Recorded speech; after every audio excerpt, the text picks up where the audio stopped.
Before diving into the video, did you know that over 80% of you watching right now aren't subscribed? Your one like and one subscribe means the absolute world to this channel and helps us keep going. Hit those buttons real quick and let's get into the video. Prologue. The reflection of past regrets. What should I do if my wife finds another man to replace me? That's a good thing, of course. I should respect her choice and wish her all the best. 3 years after Evelyn began cheating on me with a younger man, I met an innocent college girl. A little white dress, the clean scent of soap, gentle eyes, delicate features, thin lips pressed softly together, and a graceful, curvy figure. She looked about 60% like Evelyn when she was young. Her dress had gotten caught in the wheel of her electric bike. I got out of the car and helped her fix it. Halfway through, she received a phone call. It seemed to be from the hospital, reminding her to pay medical fees. She held the phone in silence for a long time before pleading softly. "I'm already doing everything I can to raise the money. I promise I'll have it all before the surgery. Please give me a little more time, okay?" Standing beside her, I suddenly remembered the day I first discovered Evelyn's affair. She had sat on the sofa with reddened eyes and said hoarsely, "Honey, I really didn't mean to cheat on you, but he looked so much like you when you were young. Do you understand?" The moment I saw him, I thought of the younger you. How much you suffered and how many times you stumbled along the way. If someone influential had helped you back then, your life would have been so much easier. So I wanted to make up for that old regret. I wanted to help the person you once were. Please don't blame me, okay? At that moment, I suddenly stopped blaming Evelyn because now I finally understood her. Chapter 1. A chance encounter at the crossroads. After I finished repairing the electric scooter, I spun the wheel to check it. Everything worked perfectly. She took out her phone, insisting on giving me a tip. The next second, her phone rang again. I glanced at the screen. It was the hospital calling once more. She answered with a quick hello, and her expression changed instantly. "What? Okay, I'll come to the hospital right away." As soon as she hung up, I spoke before she could say anything. "Get in." She froze. "Aren't you going to the hospital? You look like you're in a hurry. I'll drive you." She pressed her lips together. Without much hesitation, she climbed into the passenger seat. Only after a long silence did I hear her quietly say, "Thank you." I said nothing. I entered the address into the navigation system and drove straight there. On the way, I asked about her situation. Her name was Clara. She was 21 years old, a college junior, and had a 10-year-old younger brother. When she was 15, their parents had died in a plane crash. The inheritance their parents left behind should have been enough to support both siblings until adulthood, but some of it had been taken by their relatives. Then last year, her brother was diagnosed with heart disease. The little money they had left quickly ran out, leaving them buried in debt almost overnight.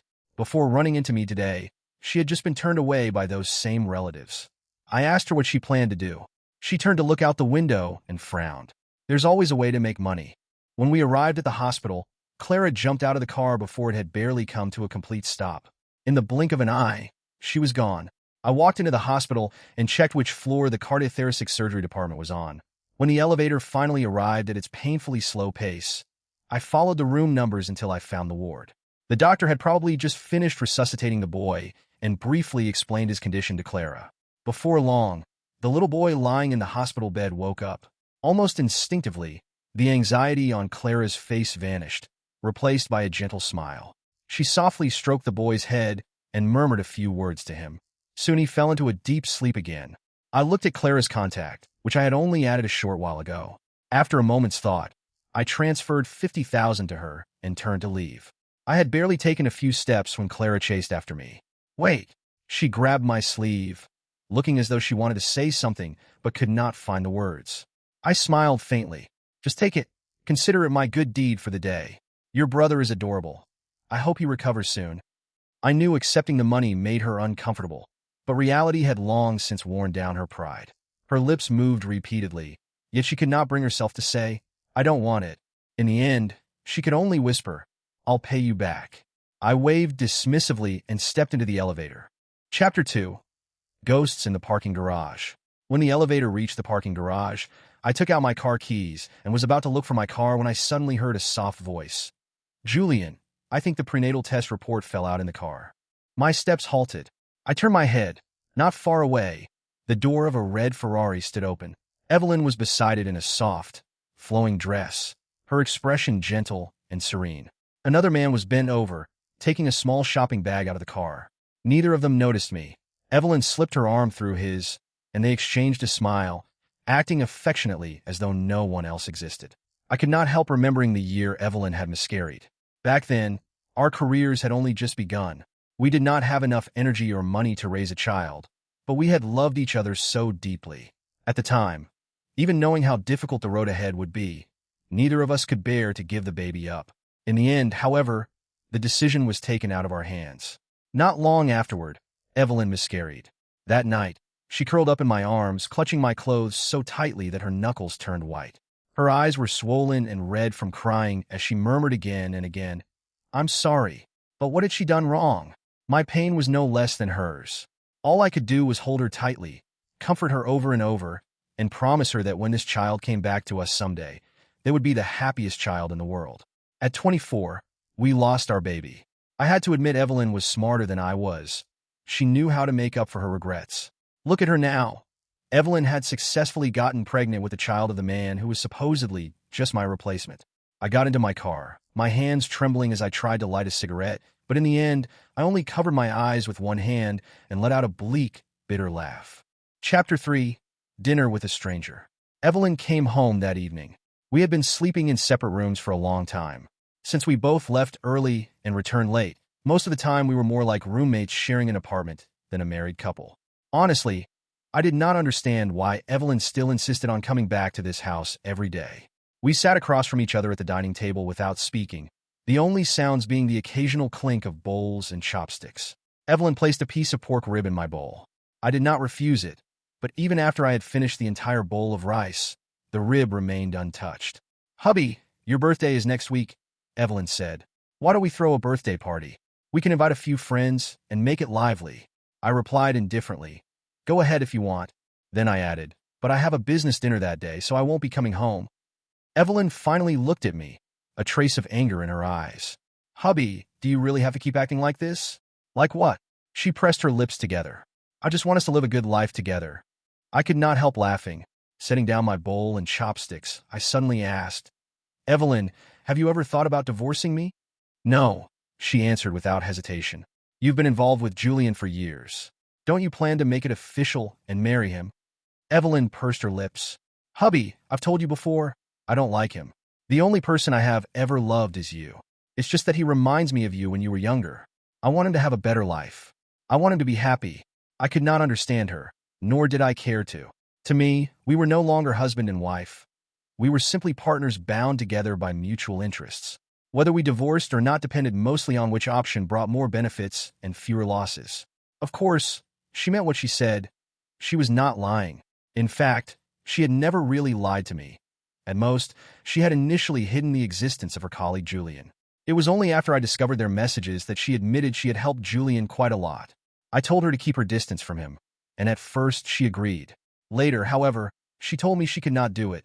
She said she could not watch Julian sink deeper into trouble and pretend not to see it. She could not stop herself from reaching out to help him. I neither cursed at her nor hit her.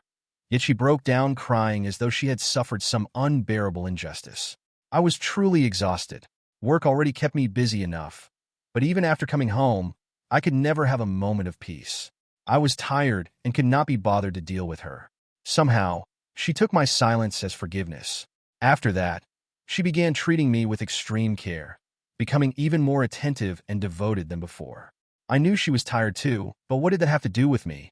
No matter how exhausted she was, once she left me, she could always throw herself into Julian's arms. But what about me? What was I supposed to do when I was tired? Chapter 4. The Unfinished Birthday Lunch. Even though I had already told Evelyn that I had a business dinner on my birthday, she clearly had plans of her own. That did not surprise me. She had always been someone who knew exactly what she wanted. Since I had to work, she moved my birthday celebration to the office. When I returned after finishing a meeting, I saw the cake she had made herself, along with a gift. "Happy birthday, hubby." Evelyn stood in front of me with a smile and moved to throw herself into my arms. I walked toward her, then at the last second, I shifted slightly to the side and brushed past her. The smile on Evelyn's face dimmed for a moment, but she quickly put it back on. "Hubby, I ordered food from that private restaurant we used to go to all the time. They'll deliver it soon. Let's have lunch together, okay?" I gave a casual hum of agreement. Evelyn had not visited my office for quite some time. Seeing that I was busy, She did not disturb me and instead wandered around, studying the changes that had been made. Then her phone rang. She quickly silenced it, glanced at me, and turned her back before answering. The office was large, and we were standing far apart, so I could not hear the person on the other end at all. But the moment she turned away, I already knew who was calling. What? A car accident? Evelyn's voice rose sharply. Remembering that I was there, she immediately lowered it. I'll come over in a little while.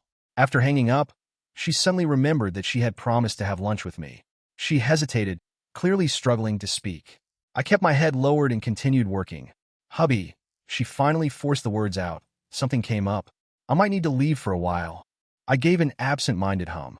She immediately turned to leave, but when her hand closed around the doorknob, she looked back at me. I'll come back as soon as I can. No need.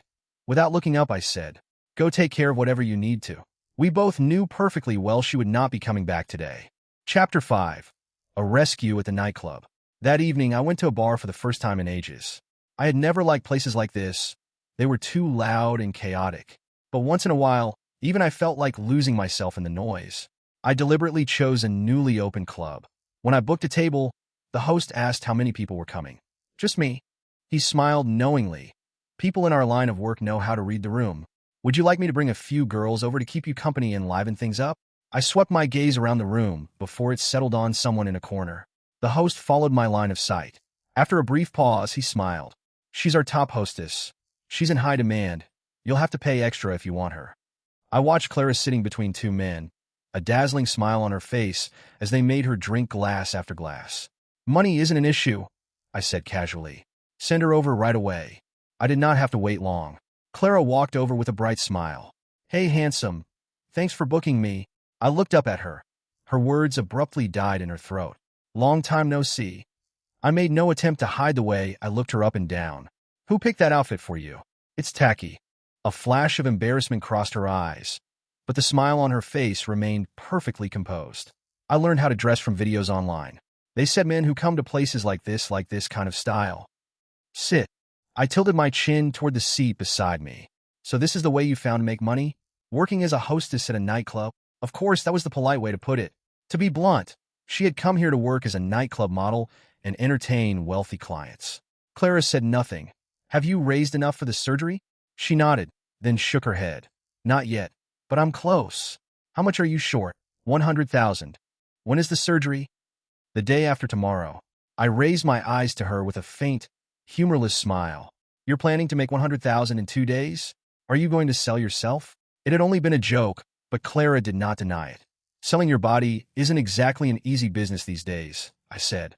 100,000 is a steep price. Have you found yourself a rich client? Clara pointed toward the booth where she had been sitting earlier. We've already agreed on it. They're going to split the cost. The answer caught me so off guard that I choked on my drink. Clara instinctively reached out to pat my back, but stopped herself and withdrew her hand. Now that she was closer, I could smell the perfume on her. It was a cheap, overly sweet fragrance, and I hated it. I preferred the clean scent of soap she had carried the first time we met. It smelled wonderful. It reminded me of Evelyn when she was young. Is this your first time? I asked. She gave a soft hum of confirmation. I picked up my phone, tapped the screen a few times, then held it in front of her face. Our chat was open, clearly showing that I had just transferred 100,000 to her. You're still young, and you're a top student at a prestigious university. You have endless possibilities ahead of you. Quit working at places like this. I happen to need a personal assistant. Come work for me. Chapter 6. Late Night Chicken Soup. Clara officially became my assistant. Since she was still a college junior, this also became her first internship. You'd better work hard, I told her. Our company has high hiring standards. I won't give you special treatment just because we know each other personally. Once she took off that tacky fur coat and changed into a well-fitted dress, Clara looked even more like Evelyn. Whenever she reported her work to me, I would occasionally find myself lost in a daze. So one night, when I discovered Clara working overtime alone until late, I could not help walking over to her desk and rapping my knuckles against it. Clara looked up in surprise. CEO Vance, you're still here? So are you. I raised an eyebrow. I don't remember our company's overtime culture being this intense. She smiled a little awkwardly. I want to catch up as quickly as possible. I don't want to let you down. I straightened up. There's no need to push yourself that hard. Come on. I'll drive you home. She did not stand on ceremony. After shutting down her computer, she said, "Thank you, CEO Vance. How is your brother recovering?" "Pretty well. He's already been discharged. Now he just needs plenty of rest and regular checkups." As Clara spoke, a faint, relaxed smile appeared on her face. Most of the time, her expression was rather distant. Only when she talked about her brother would her features truly soften. I glanced at her, then looked away. As we passed a park, the traffic light happened to turn red, and I stepped on the brake. Under the dim yellow streetlights, I saw that man with his arm around Evelyn as they slowly crossed the street. They were probably heading into the park for a walk together. Evelyn's attention was entirely focused on him. She did not notice my license plate at all. I rested my elbow against the car door, propped my chin on my hand, and watched the scene calmly. What a heartwarming picture. They looked like the perfect family of three from an advertisement. "CEO Vance," Clara called. The lights green. The car behind us honked impatiently. I snapped back to reality, pressed the accelerator, and left the scene I had just witnessed behind. When we arrived, Clara got out of the car and tentatively asked whether I wanted to come upstairs for a while. "No," I replied coldly. "Then please wait for me. Just 5 minutes." Before I could answer, Clara had already dashed into the building. I watched the motion-activated lights flicker on floor by floor. Suddenly amused, I opened the timer on my phone. She had promised 5 minutes, not a second more or less. When Clara reappeared, she was carrying an insulated food container. "You said the company doesn't encourage overtime, but you're actually the one who works the latest." Clara placed the container directly on the passenger seat. "I made chicken soup. I specially bought a free-range chicken, so it's nutritious and tastes good too. Half is for my brother, and the other half is for you." Then, looking slightly embarrassed, she added, "I don't really have any way to repay you. All I can give you are little things like this that aren't worth much." She was still an innocent college student, nowhere near as skilled at concealing her feelings as Evelyn had become. The affection in her eyes was plain to see. Almost instinctively, I crooked a finger at her. She did not understand why, but she obediently leaned closer. I reached out and patted her on the head. I used to tease Evelyn like this all the time. She would haughtily tell me not to touch her, yet at the same time lean her head toward me and say, "Go on, touch it again." But I could no longer clearly remember how long ago that had been. "Get some rest," I said. "See you tomorrow." Chapter 7. Shopping Confrontation. Clara's growth was astonishing. She had gotten into the company through my connections, but within a short time, whenever she accompanied me to meetings and business engagements, no one questioned her abilities anymore. Still, anyone with eyes could see just how much help I had given her along the way. My secretary and I were on good terms. During one casual conversation, she tactfully asked whether the effort I was putting into mentoring Clara had something to do with her appearance. She knew Evelyn well, so naturally she had noticed the resemblance between them at a glance. I said nothing, which was as good as admitting it. Whenever I looked at Clara, I remembered how much Evelyn had suffered when she was young and how powerless I had been to help her. Now that I had the means, Clara did not need to endure the same hardships Evelyn once had. "You and Evelyn," my secretary began hesitantly. I merely smiled and shook my head, signaling that she did not need to overthink it. Even I, one of the people directly involved, had stopped thinking about our future. There was no reason for anyone else to worry about it. There was an industry summit scheduled for the middle of the year, and I planned to take Clara with me. In a way, it was also an opportunity for her. Clara took the initiative to ask me whether I had time to accompany her shopping for an outfit. She said she needed to dress the part and could not embarrass me. I agreed. However, given her financial situation, the most she could afford was an entry-level designer brand. I looked through several options, but none of them impressed me, so I simply took her to another store. "CEO Vance," Clara said quietly, "I can't afford this brand yet." I laughed. "With me here, what are you worried about?" She pressed her lips together. "I already owe you more than I can repay. How can I let you spend even more money on me?" "It's only a few outfits," I said. "You said it yourself, you're my subordinate, so you represent my image. Isn't it only natural for me to make sure my representative looks presentable?" As I spoke, I selected several outfits for her. "Go try them on." There were not many customers in the store, so I sat down on the sofa. A sales associate poured me some tea and remarked with a smile that I had not visited in a long time. I nodded. "It has been a while. Evelyn loved this brand, and I used to shop here often. After our relationship fell apart, I naturally stopped coming." "We've just received a new collection," the sales associate began. Before she could finish, another pair of customers entered the store. Evelyn walked in hand with that man, smiling brightly. "Julian, what do you think of this dress? I want to try it on. Perhaps sensing my gaze, she looked up. Her expression froze, the smile still lingering in her eyes. Julian, standing beside her, also stiffened. At that exact moment, Clara emerged from the fitting room in her new outfit. She was dressed entirely according to my taste, looking like a younger version of Evelyn. Clara turned in a circle in front of me. CEO Vance, what do you think? I stood up and gestured for her to turn around. I pulled up her zipper, then swept aside the long hair trapped beneath her collar. Only then did I step back and nod in satisfaction. It looks beautiful on you. Chapter 8. The Wife and the Lover. Victor. Evelyn hurried over and reached out to grab me, but Clara immediately stepped between us. Ma'am, please mind your boundaries. Evelyn was so furious she almost laughed. You're telling me to mind my boundaries? Do you even know who I am? Who you are doesn't matter. What matters is that Victor clearly doesn't want to talk to you. I waved at Clara, signaling for her not to be so tense. What a coincidence. I smiled at Evelyn. Did you skip work to go shopping too? As I spoke, my gaze landed on the man's face before shifting back to Evelyn. The man instinctively took a step back. To be fair, my wife's lover at least knew his place. He never appeared whenever I was around, nor had he ever intruded on any occasion that held special meaning between Evelyn and me.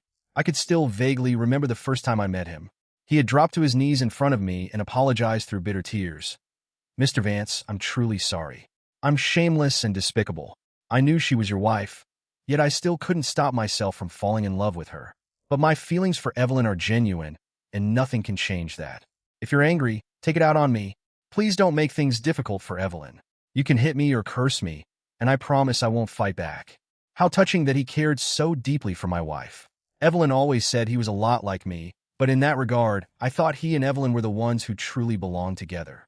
They were both experts at acting wounded after doing something wrong, as though they were the real victims. Whenever they hurt someone, it was always because they supposedly had no other choice. I noticed Evelyn's face turning pale as she clutched her lower abdomen. She doesn't look well, I said to Julian. Shouldn't you take her to the hospital? Evelyn's face had gone deathly pale, and more sweat gathered on her forehead. Only then did Julian react. Evelyn, are you feeling unwell? But Evelyn continued staring fixedly at me. In the end, Julian forcefully lifted her into his arms. Before they left, Evelyn bit down on her lower lip and cast Clara a resentful glance. I looked away, took out my phone, and said to the sales associate, ring them up. I'll take all of these. Chapter 9. Unspoken Truths Outside the Door. Clara remained silent throughout the drive back. I parked outside her apartment building, but she made no move to get out. That woman just now looks a lot like me. At last, she turned to look at me. Am I allowed to ask about that? She's my wife, I replied. You've been working at the company for quite some time, so you should know that I'm married. After thinking for a moment, I added, and it isn't that she looks like you look like her. Clara tugged at the corner of her lips. So the reason you've always treated me so well is because you see me as her replacement, right? I sighed helplessly. What exactly do you want to hear me say? That my wife cheated on me, so I found a substitute to get revenge on her. Even I could not help laughing at how absurd it sounded. Clara, does that really bother you so much? Whatever my original reasons were, it's true that I helped you and trained you, isn't it? If that's the case, why insist on digging into the reason behind it? She stared at me, her eyes filled with disappointment, sadness, anger, and countless other complicated emotions. In the end, she said nothing. She simply opened the door and got out. However, she had forgotten the clothes she had just bought on the back seat. I let out a quiet sigh, opened my door, and got out with the shopping bags. I had driven Clara home so many times that I naturally knew which floor and apartment she lived in, but this was the first time I had stood outside her door and raised my hand to knock. When Clara opened the door, her eyes were red. The moment she saw me, she instinctively looked away. What is it? You forgot your clothes. I placed the bags beside her feet and turned to leave. She instinctively reached out and grabbed my wrist, yet stubbornly refused to say anything. I sighed and gently brushed the corner of her eye with my fingers. Your brother is home, isn't he? You shouldn't let him see you like this. Then I said, don't worry. I don't see you as Evelyn's replacement. You are you, and she is her. Really? I smiled and nodded. Really? Chapter 10. Confrontation in the Mirror. When I got home, the house was completely dark. I turned on the light, and only then noticed Evelyn sitting on the sofa. I was a little surprised. Shouldn't she have been off somewhere with Julian, wrapped up in each other? After changing my shoes, I headed toward the bathroom to wash up. Evelyn looked up at me. Hubby, what? Don't you have anything you want to tell me about that woman today? Her name is Clara. She's my assistant. I looked at her. That's all. Is there anything else you want to ask? The moment our eyes met, Evelyn quickly turned her head away, as though afraid I might say something hurtful. Since she seemed to have nothing else to say, I continued toward the bathroom. Evelyn soon followed me, hesitating before asking, You and her? I raised my head and looked at Evelyn through the mirror. With a faint smile, I said, You guessed right. Evelyn's face instantly drained of color. As I washed my hands, I continued, I finally understand how you felt when you first met Julian. Back then, you ran from one company to another in high heels, visiting more than a dozen clients in a single day. Your heels were rubbed raw and bleeding, and I hated myself for being so useless. I wanted to buy you lots of beautiful clothes too, to dress you up like a star. You hid it from me even when you were sick because you wanted me to focus on work. I used to beg God to be kinder to you. Evelyn, you weren't the only one left with regrets in our relationship. When I look at Clara, it feels like I'm looking at the person you used to be. I can't help reaching out to her either. She resembles you so much that I don't want her to suffer through everything you once endured. Evelyn, I understand you now. Evelyn gripped the door frame so tightly that her entire body trembled. Back then, I wasn't understanding enough. I apologized to her. Now we're even. Then I added, So you won't interfere in what's going on between Clara and me, right? After all, you should understand me better than anyone now. Don't worry. Clara was a little bothered by your existence, but I've already reassured her. She won't come making trouble for you. She's a very sensible and considerate girl. Evelyn asked, Do you love her? I was a little surprised that she would even ask such a question. Of course not, I replied. I don't love her.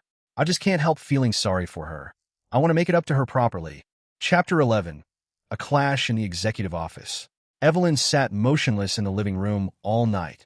The next morning, I offered to drive her to work. She agreed. It was hardly unusual. I used to drop her off at work whenever it was on my way. Of course, it had been a long time since she had allowed me to do so. During the drive, Evelyn tried to speak several times, only to swallow the words before they left her mouth. After all, we had had nothing to say to each other for a long time. When the car entered the underground parking garage, Evelyn did not head toward her own company. Instead, she followed me all the way. When I glanced at her, she merely said, There are a few details about our latest joint project that I'd like to discuss with you again. Our two companies had long since become independent, but their interests remained closely intertwined, and we still worked together on numerous projects. I said nothing and simply nodded. As soon as we stepped out of the elevator, Clara came over to greet me. Good morning. When her eyes met Evelyn's, she paused briefly before greeting her naturally. Good morning, Mrs. Vance. Evelyn said nothing, but instinctively reached for my hand. It was an old habit of hers at important events. Whenever she felt that she lacked confidence or presence, she would hold my hand to steady herself. I moved away. Her hand closed around empty air. Her fingers loosened before falling back to her side. Treating Clara as though she were invisible, Evelyn walked straight toward my office without so much as glancing at her. A short while later, Clara brought in 2 cups of coffee. Evelyn asked me, Since when do you drink coffee? I don't like it. Even so, I picked up one of the cups and took a sip. But Clara said she used to work at a cafe and was very good at latte art. That was why all my coffee was specially made by Clara. Clara smiled. I've been learning how to brew tea lately. Once I've mastered it, CEO Vance can try some. Evelyn said coldly. You already seem quite skilled at putting on a sweet act. Really? Thank you for the compliment. Clara smiled back. In that case, shall I make you a cup of tea as well? Sparks seemed to fly as the 2 women stared at each other. I took another sip of coffee. Seeing them together, I suddenly felt that they did not look quite as similar as I had thought. Evelyn had taken excellent care of herself, but age and experience had changed her. She no longer possessed the same vitality she had in her youth. Clara, however, was still at the age when a flower was in full bloom. CEO Vance, should I postpone the 10 o'clock meeting? Clara asked. I checked the time. No need. Then I looked at Evelyn. There's nothing else we need to discuss, is there? Evelyn remained seated, her expression unchanged. Then rest here for a while. I paid her little attention, picked up the relevant documents, and handed them to Clara. She stayed close beside me, following my every step. Everything they discussed was business, but the intimacy woven into their words and gestures could not be hidden. I knew Evelyn's gaze remained fixed on me the entire time, but between a flower that was beginning to wither and one in the height of its bloom, anyone would know which one to choose. Chapter 12. A steamed bun and a custom cake. Evelyn began showing up at the company every few days to see me. Clara asked with an ambiguous smile, "Is Evelyn trying to stake her claim?" I replied, "Every employee and business partner at Evelyn's company knows she's my wife, but that never stopped her and Julian from flaunting their relationship there. Some things don't need to be claimed, and when they no longer belong to you, claiming them won't make any difference." After that, Evelyn came home on time every day and personally cooked dinner for me. Watching her bustling around the kitchen, I would often feel as though I had traveled back in time, until one evening when I returned late after working overtime. Just as I reached the door, I heard Evelyn talking with her best friend in the living room. Her friend said, "Ever since I got pregnant, my husband has stayed by my side every day. He won't let me lift a finger." Evelyn scoffed. "Men are best at putting on an act. They treat you like a queen while you're pregnant only because they're afraid something might happen to the baby. They can keep up the act until you give birth. Once the baby arrives, you'll understand. All of a woman's suffering begins the moment she has a child. As for me, I'm never having one." Her friend disagreed. "It's not nearly as terrible as you make it sound. My husband has always treated me well." Evelyn replied helplessly, "You're hopeless. Honestly, you should learn how to keep a man wrapped around your finger." Every time I thought my disgust for Evelyn had already reached its limit, she somehow found a way to sink even lower. On Clara's birthday, I posted a celebration photo on social media, something I almost never did. No one's face was visible. There was only a cake. When Evelyn turned 22, I had been at the poorest point in my life. I could not afford a real cake, so I awkwardly stuck candles into a steamed bun and pretended it was one. The cake in today's photo had been custom-made at a high price. As Clara blew out the candles and made her wish, I softly said, "Happy birthday." But I was not saying it to her. I was saying it to the 22-year-old Evelyn. Chapter 13. The soda can ring and the emergency call. In the blink of an eye, another month passed. I figured Evelyn should have started showing by now. But before I left that morning, she asked whether I could get off work early. "We'll see," I replied. Could it be that Evelyn was finally planning to divorce me? There had been a time when I genuinely wanted to end our marriage. After all, no normal person could tolerate a relationship this broken.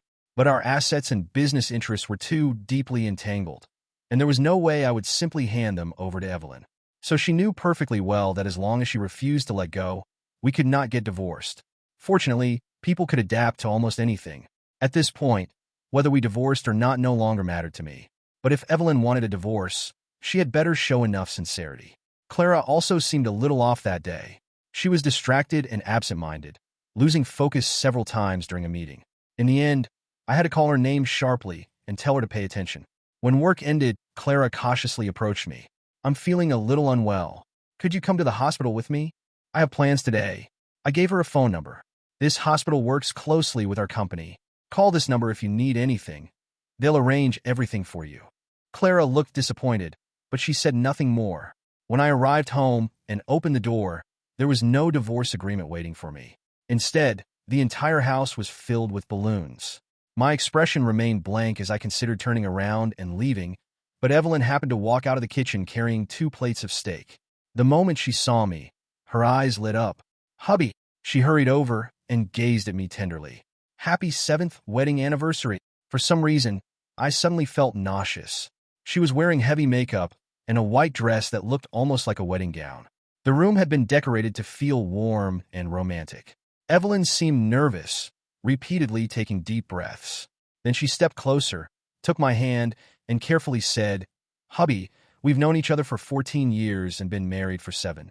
We've been through too much. I know very well that we can never go back to the way we were. But could you give me a chance? Could we start over?" Evelyn raised her hand. On her ring finger was the ring made from a soda can tab back when I proposed to her. The ring had been nothing more than a pull tab, and the proposal had taken place in our shabby rented apartment. We had owned very little then, but our hearts had been full. Now we possessed so much, yet there was nothing left inside us.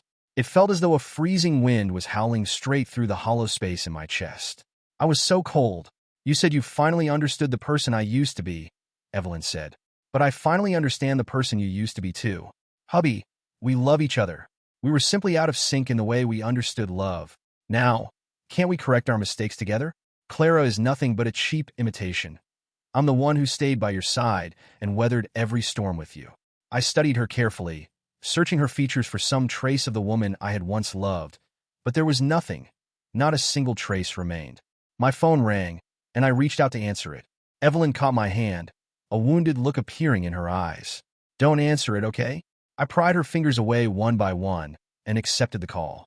A voice came from the other end. Hello, this is the Municipal People's Hospital. The owner of this phone was involved in a car accident. Your number is saved in her contacts as husband. May I ask whether she is your wife? Are you able to come to the hospital now? She's not. Evelyn suddenly broke down. She snatched the phone from my hand and shouted, I'm Victor's wife. I am. What the hell is Clara? I hope she dies. Then she ended the call and even raised the phone as though she were about to smash it. But before she did, she looked at me. I merely stared at her calmly and held out my hand. Evelyn trembled all over. Unwilling yet utterly defeated, she returned the phone to me. Don't go, she said hoarsely. Hubby, you have to be fair. All these years, we spent every holiday and special occasion together. I never abandoned you because of Julian. Today is our 7th anniversary. It matters. So you can't abandon me either. You're not going, are you? Chapter 14. The Dead Woman in My Heart. I thought back on everything that had happened over the years. Evelyn truly had never abandoned me, but we could no longer return to the way things had been. Even when we lived under the same roof, we were nothing more than strangers. On New Year's Eve, I stayed in the study while she remained in the bedroom. Through their phones, she and that man video called each other at midnight. They smiled brightly and wished each other a happy new year in unison. She might as well not have come home at all. At least then I could have had some real peace and quiet. I let out a long breath and asked softly, Evelyn, is it really so shameful for you to admit that your feelings have changed? To admit that you don't love me anymore? Is it truly that difficult to accept that you betrayed the love you once believed in and fell for someone else?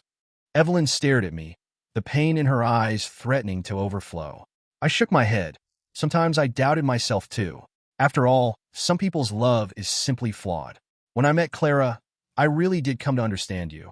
But I also finally confirmed the answer. I can't help treating her well because she resembles you. I don't want her to suffer the way you once did. But more than anything, the person I feel sorry for is the Evelyn you used to be. If time machines existed, I would pay any price to go back and give that Evelyn a brighter, more beautiful life. I keep thinking about how unlucky she was enduring so much hardship for the man I used to be. Evelyn choked back a sob. So you see, hubby, you still love me. You feel sorry for me. You can't bear to let me go. She clutched my sleeve tightly. If that's true, why can't we start over? Because the Evelyn I loved is already dead. I truly don't love Clara, but if you insist on comparing yourself to her, then you really don't carry any more weight in my heart than she does. When I look at her, I remember the beautiful parts of the past. But when I look at you, all I remember is your selfishness, your ugliness, my disgust, and your betrayal. Evelyn, admit it, you stopped loving me a long time ago. There may be many reasons why you refuse to divorce me and why you want us to start over, but one of those reasons is definitely not that you still love me. Chapter 15. Unmasking the Stepping Stone. By the time I reached the hospital, Clara had already been brought out of the operating room. One of her limbs was in a cast, and there were scrapes on her face, but she was still conscious. When she saw me, she gave me a shy smile from the hospital bed. I'm sorry. I've made you worry about me again. Did I interrupt something? I'm really not badly hurt. You didn't have to come. I walked over, pulled out a chair, and sat down. Wasn't that the whole point? Then I added, it's fine, I'm already here, and seeing you puts me in a better mood than seeing her. Clara's smile stiffened. I looked at her in confusion. What? Am I wrong? Didn't you do this because you knew Evelyn had spent a long time preparing for our anniversary and didn't want me to go home? Next time you want something like that, just tell me directly. The only reason I went back was because I thought she wanted to discuss our divorce. Clara's uninjured hand tightened around the bed sheet. After a long silence, she asked, Did I cross the line? You've tested my boundaries plenty of times already, haven't you? I replied, There's no point competing with Evelyn for my attention. I suggest you focus on your work instead. Your progress has slowed down lately, and I'm not satisfied. I didn't invest all this effort in you just so you could waste your time on things like this. And surely the only thing you want from staying by my side isn't the title of Mrs. Vance? Clara's face was already pale. Now that I had bluntly exposed her intentions, she could not utter a word. There's no need to deny it. I don't mind. You really are a lot like Evelyn, not only in appearance but in personality too. You didn't actually think I believed a 20-year-old college student who had only met me once had fallen in love with my soul at first sight, did you? With Clara's personality, she would never have revealed her desperate circumstances to a complete stranger. Perhaps she had begun plotting from the very first moment she saw me. Just the right amount of vulnerability, just the right amount of stubbornness, and a perfectly timed chance for me to play the hero and rescue her from a life of degradation. She desperately seized every opportunity she could, hoping to use me as a stepping stone to climb higher. But she had indeed reminded me of many beautiful moments from the past, memories I had almost forgotten, and I wanted to see just how far someone like her could go. Clara asked softly, "What if I told you the only thing I truly want is to become Mrs. Vance?" I laughed. "Then you'll have to work hard. When the day comes that you surpass Evelyn and can offer me equal value, that title can naturally become yours. Though by then, you might have already met your true love." "I'm not like Evelyn." Clara looked at me seriously. "I admit I had ulterior motives when I first approached you, but a long time ago I already—" "You don't need to explain." I raised a hand to stop her. "I don't care what kind of feelings you have for me. I'm giving you 2 weeks of medical leave. Once you've recovered, remember to return to work as soon as possible." I had no interest in taking care of a patient. I had only come because visiting someone in the hospital was preferable to continuing to argue with Evelyn. Since Clara was not seriously injured, it was time for me to leave. "Victor." It was the first time Clara had called me by my name. "One day, I'll make you truly see me." Her eyes shone brightly. For the first time, I felt that her gaze carried real weight. Not as the shadow of the Evelyn you once loved, and not as a replacement for the Evelyn of today. "I want you to look at me and see only me, just Clara." I shrugged and replied casually, "Then do your best." Chapter 16. Fireflies on the Mountain. After leaving the hospital, I took a deep breath and looked up at the sky. The night was beautiful. With nothing else to do, I drove up the mountain to look at the stars. Evelyn and I used to have a secret spot there, but the path had long since become overgrown with weeds, and I could no longer find it. Time moves on, the stars shift, and even the person who once loved me can disappear. But that was all right. I would always remember that I had once stood beside someone I loved deeply, someone who had loved me just as deeply, and watched the most beautiful stars together. That was enough. A firefly slowly drifted in front of me. I reached out and gently enclosed it in my hand, the light at the tip of its body flickering on and off. "Vic." I looked up. For a moment, I seemed to see the young Evelyn standing in front of me with a radiant smile. She spun around and pointed at the countless fireflies covering the mountainside. "Look how beautiful these stars are." "Evelyn, I've already seen the stars." I opened my hand, and the firefly fluttered unsteadily away. "Evelyn, I'm going to move forward now." She cupped her hands around her mouth and shouted toward me. "Then take great strides forward and never look back. I'll cross mountains and rivers and find my way back to you someday. Then I'll keep walking beside you." I smiled. "All right, I'll go and find you in the future." What would she be like in that future? As I wondered, my heart filled with anticipation. Chapter 17. A Promise Under the Starlight. The morning sun filtered softly through the white sheer curtains, casting a warm golden glow across the quiet bedroom. I woke up earlier than usual, listening to the gentle, rhythmic sound of rain tapping against the window pane. Beside me, Chloe slept peacefully, her hand resting softly over mine. Looking down at her calm, smiling face, a deep sense of stillness settled over my heart, a feeling I hadn't experienced in over a decade. The ghosts of the past, the lingering regrets, the bitterness of betrayal, and the heavy burden of carrying another person's shadow had all finally faded away. What remained was a life built on quiet devotion, genuine respect, and an unshakable, peaceful love. When Chloe slowly blinked her eyes open, she smiled, her eyes crinkling at the corners. "Good morning, CEO Vance," she murmured teasingly, her voice thick with sleep. I couldn't help but smile back, brushing a stray lock of hair away from her forehead. "Good morning, Mrs. Vance. Are you still planning on making that millet porridge today, or can I treat my wife to breakfast for once?" Her laughter was like a clear bell echoing through the room. "Only if you let me pick the place." Later that evening, we drove back up the mountain trail. The same mountain where I had once stood alone among the weeds, staring at the night sky and letting go of the memory of my youth. But tonight, the path was clear, and the sky above was a vast, dazzling canvas of shimmering stars. Chloe stepped out of the car, wrapping her wool coat tightly around herself. She turned to me, holding out her hand with that same earnest, loving gaze that had brought warmth back into my cold world. "Look, Victor," she whispered, pointing out toward the valley where thousands of tiny fireflies danced in the cool night air. "The stars are everywhere tonight." I walked up behind her, wrapping my arms around her waist and pulling her close against my chest.